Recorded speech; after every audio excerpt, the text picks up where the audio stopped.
በሚደረገው አሁን በተያያዘው ትግል ሂደት ውስጥ ከሻቢያ ጋር ትብብር ማድረግ ተገቢ ነው ወይስ አይደለም? አሁን ማሽሞንሞኑ ይቅርና በግልጽ ቋንቋ ተገቢ ነው ወይ?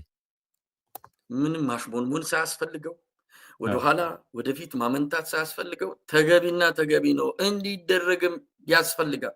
ሻቢያ ይህን ትግል እንዲደግፍ እስካሁን እየደገፉ ነው። ምንም ማስረጃ ላገኝ አልቻልኩም። እንዲደግፍ ግን እንደው ምን ፍላጎቴን ብቻ አይደለም የምገልጽልህ፣ መደገፍ አለበት ይህን ትግል። ሻቢያ በነገራችን ላይ ያንም በዋት ጊዜ ማኩረፊያችን የነበረው ማምለጫ ኮሪደራችን የነበረው ያ ነው። የኤርትራ መንግስት የከፈተው ኮሪደር ነው። ለኢትዮጵያ ፖለቲካ ኃይሎች ሲደቆሱ ሮጠው ገብተው ትንሽ ተሰባስበው የሆነች ነገር ሲያደርጉ የነበሩ። አሁንም ሌላ ቦታ የለን። መሬት ቢፈቅድ መሳሪያና ሌላም ነገር ፈቅዶ ይህን ስርዓት ለመጣል ለሚደረግ ትግል የሻቢያ ስጦታ ቢኖር ወይም ድጋፍ ቢኖር እጅ ስሞ መቀበል ነው። ምንም ይሄ ማመንታትም ማሽሞንሞንም አያስፈልገው፣ በግልጽ መናገር ነው የሚችለው። በጣም ጥሩ። አይ ድሮም ስለነበረ እንዳልከው ከግንቦት ሰባት ዘመንም በኢሳት ዘመንም የነበሩ ነገሮችም ስላሉ ነው። ግን ለሁለት ጌታ ማደር ይቻላል። ሁለት ጌታ ስል ለኢትዮጵያ ህዝብ ማለት ነው። ለአራት ኪሎ አገዛዝ እያልኩ ለኢትዮጵያ ህዝብም እንደ ህዝብ ዞሮ መቼም ኢትዮጵያ የተሻለ ነገር እንዲኖራት አይደለም የምትለፋው። ዛሬ ላይም ሆነ የአማራ ህዝብም ቢሆን የኢትዮጵያ ህዝብ ነው። በአጠቃላይ ብቻ ኢትዮጵያ ውስጥ ስርዓት እንዲኖር፣ የተሻለ ስርዓት እንዲኖር፣ በዛ ውስጥ ደግሞ እኩልነት፣ ዲሞክራሲ፣ አንድነት እንዲመጣ ነው፣ ፍትህ እንዲመጣ ነው የምትሰራው። ሻቢያ የሌላ መንግስት ገዢ ነው አይደለ? ሌላ ሀገር ነው ወደድንም ጠላንም። ኢትዮጵያ ደግሞ ሌላ ሀገር ነው። ኢትዮጵያ ህዝብና የኤርትራ ህዝብ በተለያየ መልኩ የተቆራኘ የሚጋራው ነገርም ቢኖር እጣ ፈንታ ቢኖረው እንደ መንግስት እንደ ሀገር መንግስት ግን ኢትዮጵያ ሌላ ነች። ሻቢያ የሚመራው ኤርትራ ሌላ ነች ፖለቲካሊ። ስለዚህ ለሁለት ጌታ ማደር ይቻላል እንዴ? ለኢትዮጵያ እዚህ ጋር ለሁለት ጌታ ማደር የሚለው ነገር አንዱ ጌታ ኢትዮጵያ ህዝብ ነው። አንዱ ጌታ የኢትዮጵያ ህዝብ ነው። ኢትዮጵያ ነው እንደ ሀገር። የኢትዮጵያ ህዝብ ለሚያደርገው ትግል የኤርትራ ህዝብ ወይም የኤርትራ መንግስት ድጋፍ መስጠት ለሁለት ጌታ አያስብልም። ምክንያቱም ያ ህዝብ ነው ለህዝብ ነው አደረገ። ስለጠየቀኝ እኔ መልስ ልስጥ። ኦኬ ላብራራው። ስለጠየቀኝ ጥሩ ነጥብ ነው ያነሳው። ኢትዮጵያ የራሷ ብሔራዊ ጥቅም አላት አይደለ? ኢትዮጵያ አላት እንደ ሀገር የራሷ ብሔራዊ ጥቅም አላት። ኤርትራ የራሷ ብሔራዊ ጥቅም አለው። አገዛዝ ወደ አገዛዝ ስናወርድ ደግሞ የምታውቀው ነው። አገዛዝ እያንዳንዱ አገዛዝ የራሱ ጥቅም አለው። ግን እንደ ሀገር አሁን እንየውና የኢትዮጵያ ብሔራዊ ጥቅምና የኤርትራ ብሔራዊ ጥቅም በሚጋጭበት ጊዜ ከአንዱ ጋር ነው መሰለፍ ያለበት ግዴታም ስለሆነ እዚህ ጋር ከዛ አንጻር ነው ሎያሊቲ አይደለም። አንደኛ እዚህ ብሔራዊ ጥቅም የሚባል ነገር ምን አመጣው? ትግል ነው የሚካሄደው። እንዴት አይመጣም? ኢትዮጵያ ብሔራዊ ጥቅም የላትም? ነገ ከነገ ወዲያ ይሄ መንግስት ሊሆን የሚችል አካል ከሆነ ፋኖ ከሌሎች ጋር የዛን ጊዜ ኢትዮጵያን ህዝብ ወክሎ በብሔራዊ ጥቅሟ ላይ ሊደራደር ሊነጋገር ይችላል። አሁን ብሔራዊ ጥቅም የለም ወይ? ዛሬ ኢትዮጵያ ብሔራዊ ጥቅም የለም፣ ሊደራደርም አይችልም። ትግሌን ደግፉ መሳሪያ ስጡኝ ብሎ ከጠየቀ ቢሰጥ ከብሔራዊ ጥቅም ጋር የሚያገናኝ ነገር የለም። ይሄ ሰጥቶ በመቀበል የሚደረግ ነገር አይደለም። ይሄ እኮ የሁለት ሀገራት ግንኙነት አይደለም። ፋኖ ኢትዮጵያ ውስጥ ያለውን አገዛዝ ነው የገጠመው፣ ሁላችንም የምናውቀው አይደለ? ስለዚህ የሁለት ሀገራት ግንኙነት አይደለም እኮ። አንድ ሀገር ውስጥ ያለ ፋኖ ነው ከሌላ ሀገር መንግስት ጋር የሚገናኘው። ይሄ ነው ብሔራዊ ጥቅም ማለት። በዚህ በኩል ለውጥ ለማምጣት እየታገልክ ነው የራስን አገዛዝ፣ የራስን ጨቋኝ አገዛዝ። በሌላ መልኩ ደግሞ ራሱን የቻለ መንግስት አለ። ስለዚህ ኢትዮጵያ የማይሸራረፍ ብሔራዊ ጥቅም አለ። ሻቢያን ድጋፍ መጠየቅ ከማነው የኤርትራ መንግስት ድጋፍ መጠየቅ ከኢትዮጵያ ህዝብ ብሔራዊ ጥቅም ጋር ምን አገናኘው? ምን አሳልፈን ይህንን በመጠየቃችን የኢትዮጵያን ህዝብ ብሔራዊ ጥቅም መች ለድርድር አቅርበን መች በዚህ ጉዳይ ላይ አንስተን ነው? ጭራሽ እኮ አይገናኝም። የሚገናኝ ነገር አይደለም። ስለ ኢትዮጵያ ህዝብ ለመሙ እንዴ ይሄ እኮ በዓለምም ኢትዮጵያ ላይ የተጀመረ አይደለም። አንድ ታጣቂ ቡድን አንድ ሸማቂ ቡድን ድጋፍ ይፈልጋል። ያው የዓለምም ታሪክ የሚያሳየ ነው። የተለያዩ ሀገራት ድጋፎች ያደርጋሉ።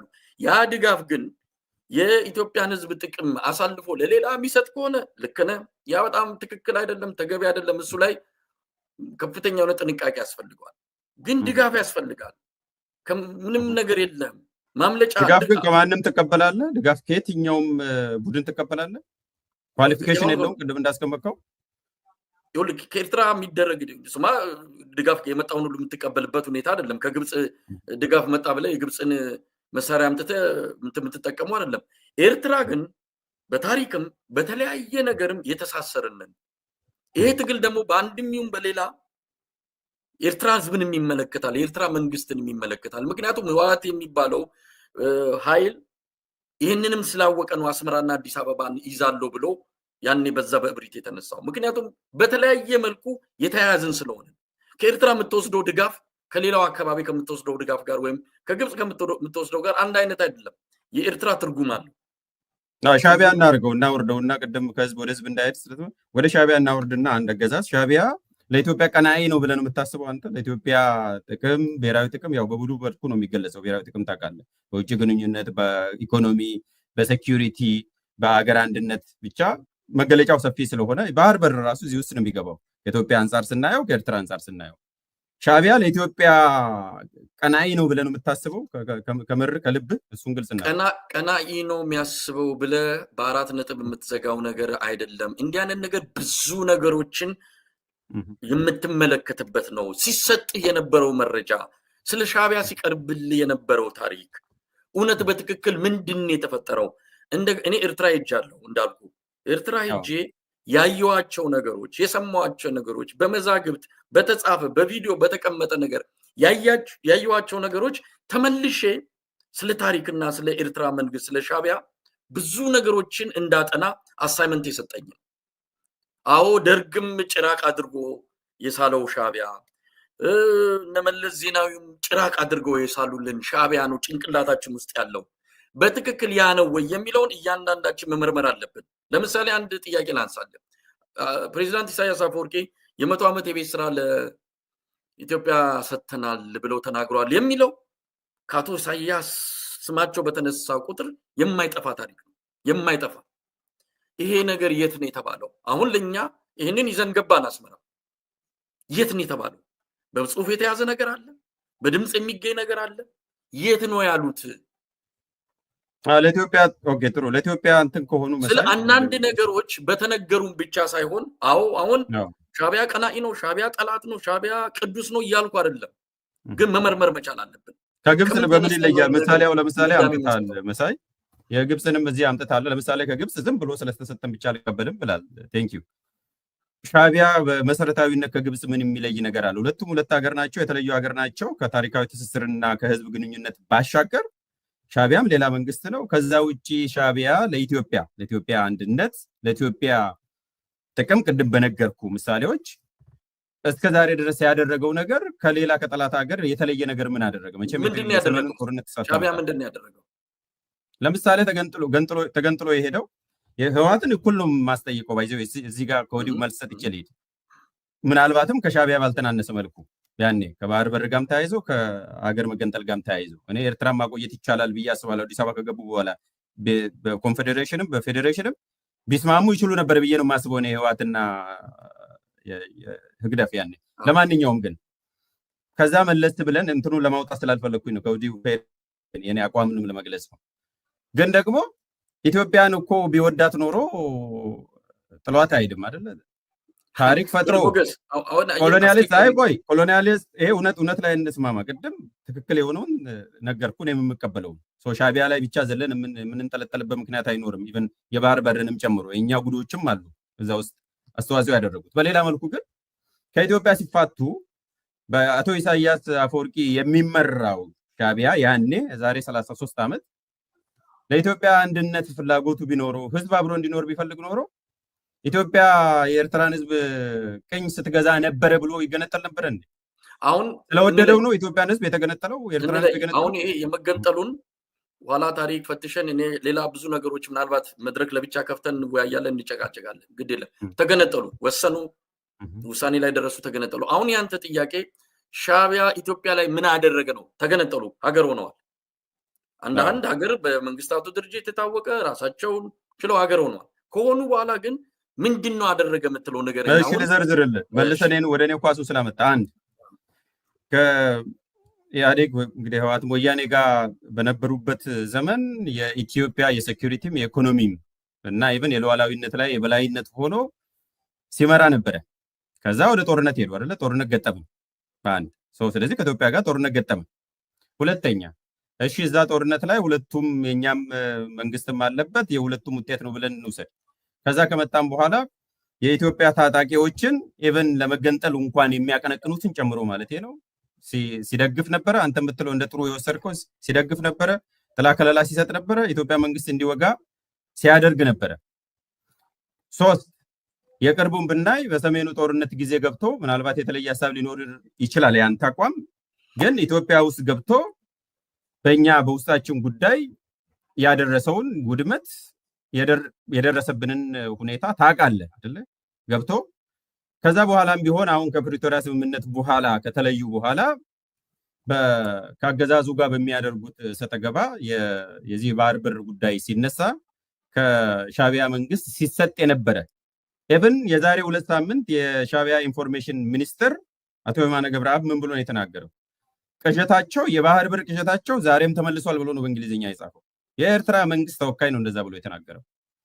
ስለዚህ እነኚህ ምሳሌ ስንወስደው ለኢትዮጵያ ህዝብ ከኢትዮጵያ ህዝብ ጋር ያላቸው ግንኙነት ጤናማ መሆኑን ነው የሚያሳየው። ምሳሌ ስጠኝ ስላልከኝ ባነሳቸውም በሙሉ የኔን ምልከታ ላስቀምጥልህ። ጦርነቱን በተመለከተ 1998 ወይም ያኔ በድመ መነሻውና የተጋጩበትን ያኔም የነበረው ጦርነት የሁለቱ ኃይሎች የጫካ ስምምነት ወይም የተስማሙት ነገር ነበር። ሁለቱ ተጣሉ፣ ፈነዳ ጦርነቱ። ይሄ የሁለቱ ኃይሎች ጦርነት ነው። ምንም የኢትዮጵያ ህዝብ ያው በወቅቱ በተነገረው ስለ ኤርትራ መንግስት ስለ ሻቢያ የተነገረው ነገር ስለነበረ በል ወጥቶ ደግፎታል ጦርነቱ። ግን የጦርነቱ ምክንያት መነሻና መድረሻ ሁለቱ ኃይሎች ናቸው። የኢትዮጵያን ህዝብም የኤርትራን ህዝብም አታስገባ እዚህ ውስጥ።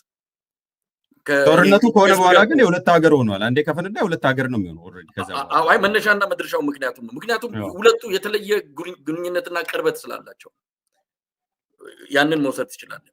የትግራዩን ጦርነት አንስታል። የትግራዩን ጦርነት በተመለከተ በውጤቱ ሁላችንም እናዝናለን። በደረሰው ውጤት በደረሰው የኤርትራ ህዝብ የትግራይ ህዝብ በዚህ ደረጃ ምናልባትም የኤርትራ መንግስት ላይ የኤርትራ ወታደሮች ላይ የሚቀርበው ክስ ተጣርቶ ወንጀለኞች ለፍርድ መቅረብ አለባቸው። በዚህም አምናለሁ። ከወንጀልነት በፊት ራሱ መግባታቸው ተገቢ ነው ወይ? ከዛ በጀምርቱ መግባቱ ተገቢ ነበረ ወይ? የሻቢያ በእኛ ጉዳይ ጣልቃ መግባቱ ተገቢም ነበረ። በትክክል ተገቢም ነበር። አንደኛ ህወሓት መነሻው ሻቢያን እዛ ያስቀምጠው አዲስ አበባ ለመምጣት አይደለም። አስመራን ቁርስ፣ ጎንደር ላይ ምሳ በልተን እራት አዲስ አበባ ብለው ሲዝቱ የነበሩ ሰዎች ናቸው። ለኤርትራ ብሔራዊ ስጋት የነበረ ኃይል ነው ህወሓት። የትግራይ ህዝብን እያቋለ ስለዛ ለዛ ጦርነቱ ሲፈነዳ የኢትዮጵያን መንግስት ማጥፋት ይችሉ ነበር። ህወሓቶች አቅምም ነበራቸው። ሁሉም ጦር እነሱ ጋር ስለነበር መሳሪያው ምኑ አዲስ አበባን አዳክሞ አብይን ካጠፉት ወደ እነሱ እንደሚመጣ በትክክልም ምንም የሚጠረጥር አይደለም። ይሄ ተንባይ ወታደራዊ ባለሙያ መሆንም አያስፈልግም። ስለዚህ ያ ጦርነት ይመለከታቸው ነበር። አብይን የጋበዛቸው ገብተዋል። ግን በውጤቱ የትግራይ ህዝብ ተጎድቷል። ይሄ አሁን ዓለም አቀፍ ተቋማት የሰብአዊ መብት ድርጅቶች ያጣሩትና የፈጸመው አካል ይሄ የሚባለው ወንጀል ትክክል ተጣርቶ ትክክለኛ ወንጀል ከሆነ ይሄ በህግ መጠየቅ አለባቸው በሚለው ላይ ማንም አካል መጠየቅ አለበት። ሁላችንም እውነት ለመናገር ማናችንም ከዚህ ነፃ አይደለም። ዛሬ ማናችንም አንድ ላይ ጣት መጠንቆል አይደለም። በዛ ጦርነት ውስጥ በምንም በማድረግ በግራ በቀኝም አስተዋጽኦ ያደረገ በሙሉ ወይ ንስሐ መግባት አለበት፣ ይቅርታ መጠየቅ አለበት። ዋናው የጦርነቱ መነሻ አይደለም። የትግራይ ህዝብ ዋጋ ስለከፈለ፣ ስለሞተ፣ ስለተሰቃየ አሁንም ድረስ ያ ስቃይ ተከትሎት ስለመጣ ለዛ ሲባል መወሰድ ያለበት ኃላፊነት መወሰድ አለበት።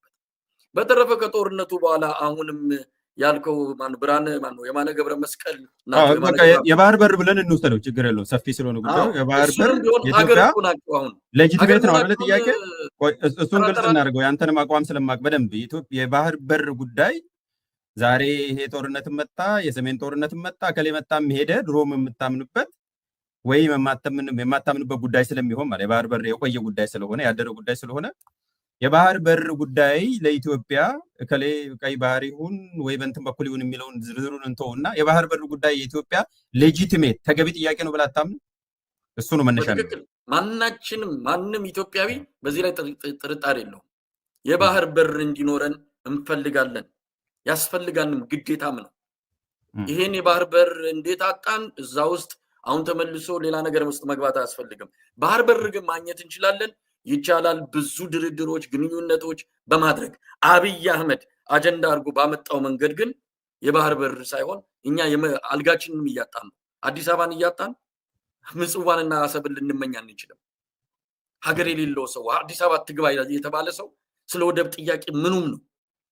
እኔ አሁን ላይ ጥያቄው መነሳቱ ተገቢ አይደለም። የባህር በር እንዲኖረን ያስፈልጋል፣ በትክክል ያስፈልጋል። በምን ጉዳይ ነው? እሱን መነጋገር ነው።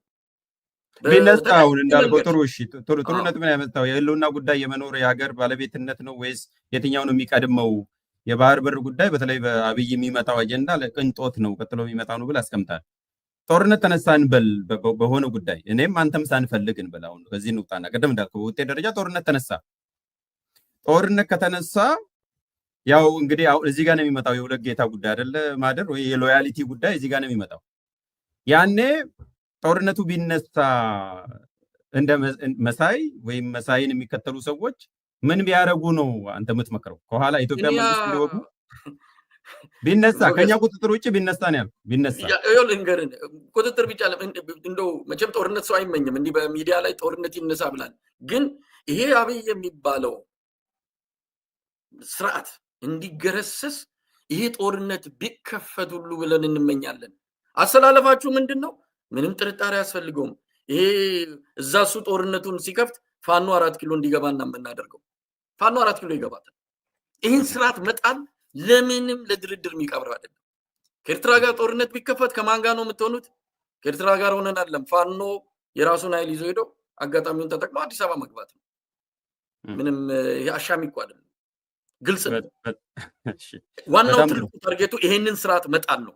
ከዚህ ስርዓት በኋላ ለሚናቴን ኮስት ስለዚህ በየትኛውም ዋጋ ብዬ ልጨምርበት፣ በየትኛውም ዋጋ ከማንም ጋር ተሰልፈ በሚለው ምንም ይሄ ምንም ማመንታትም ጥርጣሬም የለውም። አብይን ለመጣል የሚደረግ ማንኛውንም ትግል የተቀደሰ ትግል ነው። ይሄ ባንዳነት አይደለም፣ የባንዳነት መገለጫ አይደለም። ይሄ ተግባር ባንዳን እየነቀልክ ባንዳን መንቀል ባንዳነት አይደለም። ስለዚህ ይሄ ጉዳይ ኢትዮጵያ አዲስ አበባን እኮ ነው ያሳጣ። በነገራችን ላይ ሞገስ እዚህ ጋር ምንድነው የምናሽሙነው? አንድ የቀረችን መደበቂያችን በኢትዮጵያዊነት መደበቂያችን ማኩረፊያችን የሆነችውን አዲስ አበባን በዚህ በኮሪደር ልማት በሚሉት የምንድነው የቁልምጫ በለው የክርስትና ስም በዛ ይሄ አዲስ አበባን እያፈረሰ ከለራችንን እያጠፋ 500 እስከ 1 ሚሊዮን ሰው እኮ ነው የተፈናቀለው። መዳረሻ የሌለው ወዴትም መሄጃ የሌለው ይህንን ያደረገን አገዛዝ አስቀምጠን ነው ምንድነው እንዲህ አይነት እውነት ምንድነው የሚባለው እንዲህ አይነት ድርድር ውስጥ እንዲህ አይነት ንግግር ውስጥ የምንገባው? እንደ አብይ ያለ ለኢትዮጵያ ብሔራዊ ስጋት ከአብይ ከውጭምና ከሀገር ውስጥምና እንደ አብይ ያለ የኢትዮጵያ ብሔራዊ አደጋ ማንም የለም። ይህንን ሰውዬ አስቀምጣ 4 ኪሎ ስለሌላ ነገር ማሰብ ፌር ነው። አይ በደንብ እንገልጸው ነው። ጥሩ ወደ ማጠቃለያ እንሂድ። ረጅም ሰዓት ስለያዝኩት አይምም ሴት ስላላደረግኩ ከዚህ በላይ ላቆይ አልፈልግም። በቀጣይ የኢትዮጵያ ችግር እንዴትና በማን ይፈታ? ያው በዝርዝር ደረጃ በትንታኔ ያስቀምጠዋል፣ ግን መልእክት ማስተላለፍ ስለሚያስፈልግ አንተ ሉኪንግ ሄድ እንዴት ይፈታ የኢትዮጵያ ችግር እንዴትና በማን እንዴት ስል መንገዱን ነው በማን የሚለው ደግሞ ያው የባለድርሻ አካላትን ነው።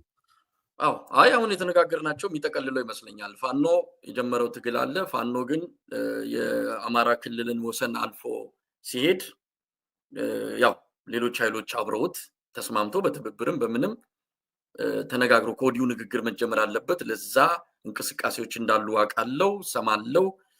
ያንንም እናበረታታለን። ተነጋግረው ይህንን ስርዓት ማስወገድ እኔ እንዳልኩ በመሳሪያ ትግል ማስወገድ መሳሪያ ስለምንፈልግ ወይም ጦርነት ቆሌያችን እሱን ስለሚወድ ነው ማለት አይደለም።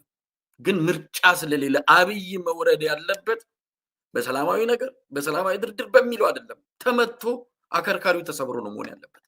ስለዚህ ይሄ ኃይል ወደ አዲስ አበባ ገብቶ ተስማምቶ ከዚህም ከዛም ተያይዞ ገብቶ ይህን ስርዓት ይቀይራል። ከዛ የሚመጣውን ነገር በጋራ እንግዲህ ቀድሞ ባስቀመጡት አንዳንድ ስምምነቶች መሰረት አዲስ አበባ ሲደርሱ የሽግግር መንግስት አቋቁመው ይሁን ሌላም ነገር ስያሜ ሰጥተውት ለኢትዮጵያ ሕዝብ የዘመናት ችግር ጥያቄ የሚመልስ ስርዓተ መንግስት ማቋቋም አለበት። ስለዚህ በዚህ አሁን በመጣው አካሄድ ትብብሩ ተጠናክሮ መሄድ አለበት ብዬ ነው የማምነው። በጣም ጥሩ መሳይ፣ መልእክትንም መፍትሄንም አንድ ላይ አድርገህ ነው ያስተላለፍከው። ምናልባት በእኔ ስንፍና የቀረ ጋዜጠኛም ስላልሆንኩ በድጋሚ ነው የምናገረው። ክብር አለኝ እንደ ጋዜጠኛ በጣም ነው የማከብርህ። ወደፊትም እንዳልከው ጊዜው መጥቶ ሙሉ ጋዜጠኛ ሆነ እንድትመለስና ወደፊትም እንድትሄድ እመኛለሁ። እኔ ጋዜጠኛ ባለመሆኔ መጠየቅ የነበረብኝም ማስተላለፍ የሚገባኝን በመጠየቅ ባለብኝ ሰዓት ያላነሳሁት ነገር ካለ በስንፍናዬ በመጨረሻ ደቂቃ ወስደ መናገር የምችለውን ነገር ተናገር። አይ ምናልባት ሚዲያ ስለያዘን ጋዜጠኛ የሚለው ጋዜጠኛ በጣም ከባድ ነገር ነው። በነገራችን ላይ አሁን ማንም ስልክ ያለው ሁሉ ጋዜጠኛ በሆነበት ዘመን ጋዜጠኛ እያለን ሁላችንም በድፍረት ራሳችንን እንጠራለን። ግን ለሰው ግልጽ ማድረግ የሚፈልገው ብዙ ጊዜ የምናገረው ጋዜጠኛ የሚለውን ስም ከምጠቀም ይልቅ አርበኛ የሆነ አንድ የትግል ደጋፊ በሚለው ሌላ ስምም ካለው በዛ ሰው እንዲመለከት ነገ ከነገ ወዲያ ኢትዮጵያ በነገራችን ላይ ዘውዱ እኛ ልክ ለውጡ ሲመጣ ይሄ የአርበኝነት ሞገስ እና የአርበኝነት ጃኬታችንን አውልቀን ጋዜጠኛ ልንሆን ነበረ። ኢሳትን ጋዜጠኝን ኦብጀክቲቭ ጆርናሊዝም የሚባለው እሱን ለመስራት ነበር። አሁንም ፍላጎቴ ጉጉቴ እሱ ነው። ግን ያንን የሚያደርግ ኢንቫይሮንመንት እና አውድ ስለሌለ ነው፣ ምርጫ ስለሌለን ጋዜጠኝነቱን ጃኬቱን ማንጠልጣያ ላይ አድርገ ነው ነገ ከነገ ወዲያ ልክ ቢቢሲ በነገራችን ላይ ቢቢሲ በሁለተኛው ዓለም ጦርነት ላይ አርበኛ ነበሩ። የቢቢሲ ጋዜጠኞች ጦርነቱን ነበረ ከእንትን አንጻር ሲደግፉ የነበሩት። ልክ ጦርነቱ ሲያበቃ ጃኬታቸውን አውልቀው ሙዚየም ውስጥ አስቀምጠው ነው ይህን ትክክለኛውን የምናውቀው ቢቢሲ ይዘው የመጡት። እንደዚህ አይነት ነገር እንዲመጣ እንፈልጋለን። እስከዚያው ድረስ ግን እኛ ይሄ ቅንጦት ላይ አይደለም ያለ ነው። ግድ የለም ተረዱን። ትግልነት የያዘው ወደ ግራ ወደ ቀኝም አንልም። ነገ ከነገ ወዲያ ኢትዮጵያ ነፃ ስትሆን ያችን ጃኬታችንን ለብሰን በትክክለኛ ጋዜጠኝነት ደግሞ ህዝብ ለማገልገል እንፈልጋለንና በዛ ተረዱን ለማለት ያለው። በጣም በጣም አመሰግናለሁ። ረጅም ጊዜ ነው የተወያየነው። ለመጀመሪያ ጊዜም ስለተገናኘን ነው ያሉትን ጥያቄዎች በረድፍ አድርጌ በምችለው ልክ እውነቱን ለማውራት በጣም ነፃ በሆነ መልኩ በነፃነት ነው የተወያየነው ያለምንም ገደብ። አንተም የተሰማህን ጥሩ በሆነ መልኩ ገልጸሃል፣ ሀሳብን አጋርተሃል። አንዱም ዓላማ እንዲሁ ሩቅ ሆኖ ድንጋይ ከመወራወር በቃ ሀሳብ አለ፣ ሀሳብ ይዞ ሚዲያ ይዘናል ለስሙ። ስለዚህ ሚዲያ ላይ መጥቶ መወያየቱ ለሌላም አርአያ ይሆናል የሚል ተስፋ ነው ያለኝ። ግን አንተ ረጅም ሰዓት ስለሰጠ ደፍረህም መጥተህ ሀሳብንም ደግሞ በድፍረትና ቁልጭ ባለ መንገድ ስለገለጽክ እና ስለተወያየን ደስ ብሎኛል። በመላው አድማጮች እና ኢትዮጵያ ሕዝብ ፊት ላመሰግን እወዳለሁ። መሳይ በጣም አመሰግናለሁ። ሞገስ አንተም በርታ። የኛ አይነት ሚዲያ ብቻ ባለፈውም በጽሁፍም ለመግለጽ የሞከርኩት ያንተ ሚዲያ በጣም ያስፈልገናል። ሁሉን ነገር ትተን አርበኝነቱ ውስጥ ብቻ አንገባም። እንዳንተ አይነት ደግሞ በሀሳብ የተለያዩ ሰዎችን የሚያስተናግድ ሚዲያ ደግሞ ያስፈልገናል። ያንተን ቀለም በጣም ነው የምፈልገው። አንዳንድ ጊዜ እውነት ከፍቼም በጣም ነው ማዳምጠው እና አንተም በርታ፣ ቀጥልበት። ሚዛናዊ የሆነ የምትሰራውን ነገር አደንቃለሁ። እንግዲህ ደግሞ መንገዳችን ሲገናኝ ደግሞ አብረን እንሆናለን። ለዛ ያብቃን። አድማጭ ተመልካቾቻችን የዛሬው ውይይታችን ይህን ይመስል ነበረ። የእናንተን ጥያቄም በየመሃሉ በተቻለ መጠን በነበሩት ውይይት ውስጥ ለማካተት ሞክረናል። ረዥም ጉዳይ ስለሆነ በዛሬ ያንን ሁሉ እናካትት አንችልም። የመጨረሻ አይሆንም። ሌላ ጊዜ እንደምንገናኝ ተስፋ አደርጋለሁ። ለዛሬ ለነበረን ቆይታ በጣም አመሰግናለሁ። የዛሬውን በዚህ ፈጽመናል። ቸር ሰንብቱ። እናመሰግናለን። የሐሳብ ገበታ፣ ሐሳብ ያለ ልዩነት፣ ሚዛናዊነት እንዲሁም በአሳታፊነት የሚንሸራሸርበት ቤት። በሐሳብ ገበታችን ወቅታዊ፣ ማህበራዊ፣ ፖለቲካዊ እንዲሁም የሕግ ጉዳዮች በስፋት በጥልቀትና በአካታችነት ይቀርባሉ። የሳምንቱ እንግዳም በየሳምንቱ በተጋባዥ የማህበረሰብ አንቂዎች፣ ፖለቲከኞች እንዲሁም ሙያተኞች የሚቀርቡበት ፕሮግራም ወቅታዊ ጉዳይ፣ ወቅታዊ ሀገራዊ ጉዳዮች የሚዳሰሱበት ዝግጅት፣ የውይይትና የክርክር መድረክ፣ በተለያየ ጎራ የሚገኙ ታላላቅ ፖለቲከኞች፣ የማህበረሰብ አንቂዎች እንዲሁም ሙያተኞች በሐሳብ ዙሪያ ፊት ለፊት የሚወያዩበት ከዛም አልፎ የሚሟገቱበት ፕሮግራም፣ ህዝባዊ መድረክ፣ በተለያዩ ጉዳዮች ላይ ሁሉም የሐሳብ ገበታ ቤተሰቦች በቀጥታ ሐሳባቸውን የሚያቀርቡበትና ተሳታፊ የሚሆኑበት ለቤተሰቦቻችን እድል የምንሰጥበት ጊዜም። እነዚህና ሌሎች ሳምንታዊ ፕሮግራሞችን ለእናንተ እናቀርባለን። ይህንን የተወደደ ቻናል ሰብስክራይብ በማድረግ ቤተሰብ ይሁኑ። በስፋት ተደራሽ እንዲሁም ለሌሎች ያጋሩም። የሐሳብ ገበታው እንዲጠናከር በተሻለ ጥራትና ስፋት ወደ እናንተ እንዲደርስ በሐሳቦ በሙያውና በገንዘቦ ይደግፉን። የሐሳብ ገበታን በሱፐር ቻት፣ በሱፐር ታንክስና በሱፐር ስቲከር አጋርነቱን ያሳዩን። በጎፈንድሚ አማራጭ የሐሳብ ገበታን ያበረታቱ። ስለ ሐሳብ አስተያየቶ እንዲሁም ድጋፎም እናመሰግናለን። ዓላማችን የሐሳብ ማህበረሰብ መፍጠር ነው። የሐሳብ ገበታም